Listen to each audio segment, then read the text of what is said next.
Hello दोस्तों, कैसे हैं आप? आशा करता हूं अच्छे होंगे।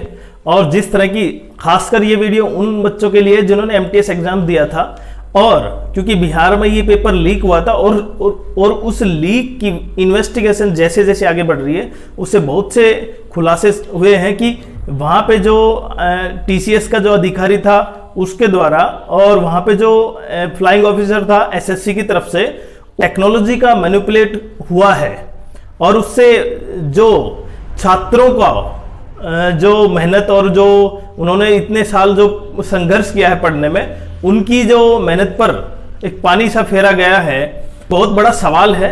लेकिन यहाँ पे हम उन छात्रों के बारे में डिस्कस करेंगे। इस वीडियो में हम ये भी डिस्कस करेंगे क्या ये पेपर कैंसिल हो सकता है पूरा का पूरा प्रकरण, या फिर जिन बच्चों के लिए अब इसका प्रभाव किन किन पर पड़ेगा। जिन बच्चों ने एग्जाम में पेपर अच्छा करके आए थे और उनका पेपर अच्छा गया था और उनका हो सकता है उनका सिलेक्शन हो जाए, तो उनके ऊपर क्या प्रभाव पड़ेगा।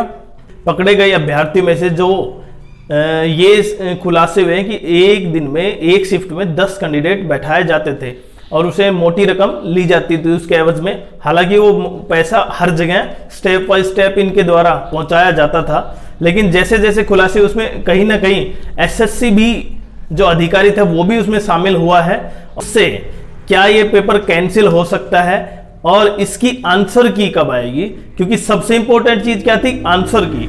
अब इसकी आंसर की जब तक इन्वेस्टिगेशन नहीं हो जाती, हालांकि एसएससी की तरफ से कोई नोटिफिकेशन नहीं आया है कि एग्जाम कैंसिल हुआ है या नहीं हुआ है या इसके ऊपर कुछ कार्रवाई चल रही है।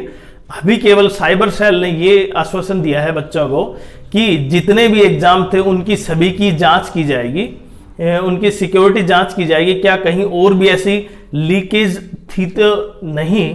दूसरा, एसएससी जब अगर एग्जाम कैंसिल करेगी तो आपको नोटिस जारी करेगी, और अगर एग्जाम कैंसिल नहीं किया जाता है और कहीं का भी, केवल उस स्टेट में या केवल उस सेंटर का किया जाता है, आपको इसके बारे में नोटिस जारी करेगी। तो जिन्होंने एग्जाम दिया था अब वो अपनी आंसर की वेट कर रहे हैं, तो इसलिए अब वो आंसर की नहीं आ पाएगी जब तक कि इस पूरा प्रकरण सामने क्लियर नहीं हो जाता। वहां पे क्या हो जाएगा, एक द्वंद्व की स्थिति पैदा हो जाएगी सरकार के लिए, एसएससी के लिए भी। तो इसलिए उस असुविधा से बचने के लिए अभी आंसर की आपकी नहीं आ पाएगी।